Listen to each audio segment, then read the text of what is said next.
আসসালামু আলাইকুম আমার প্রিয় ভিউয়ার্স, আপনারা কেমন আছেন? আমরা তো আলহামদুলিল্লাহ ভালো আছি।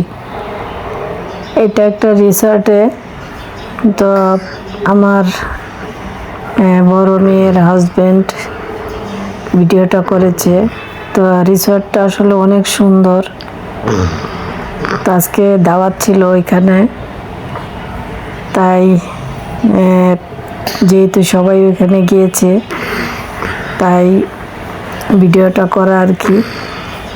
তো এখানে দাঁড়িয়ে সবাই দেখছিল এত সুন্দর সুন্দর ময়ূরগুলো, আর আমারও খুব ভালো লাগছে ময়ূরগুলো দেখতে, সেই জন্যই আপনাদের সাথেও শেয়ার করে ফেললাম। আশা করি আপনাদেরও ভালো লাগবে, আর ভালো লাগলে অবশ্যই আমাকে কমেন্টে জানাবেন। আমার কাছে তো খুবই ভালো লেগেছে, আর রিসর্টে এই ধরনের জিনিস থাকলে আমার কাছে খুবই ভালো লাগে। ময়ূর এই জাতীয় বাচ্চারা খুব পছন্দ করে। আর এখানে একটা বিয়ের অনুষ্ঠান রিসর্টেই হচ্ছে। আমার কাছে সব মিলিয়ে খুব ভালো লেগেছে। আপনাদের কাছে কেমন লেগেছে অবশ্যই কমেন্টে আমাকে জানাবেন। আজকের মতো আল্লাহ হাফেজ।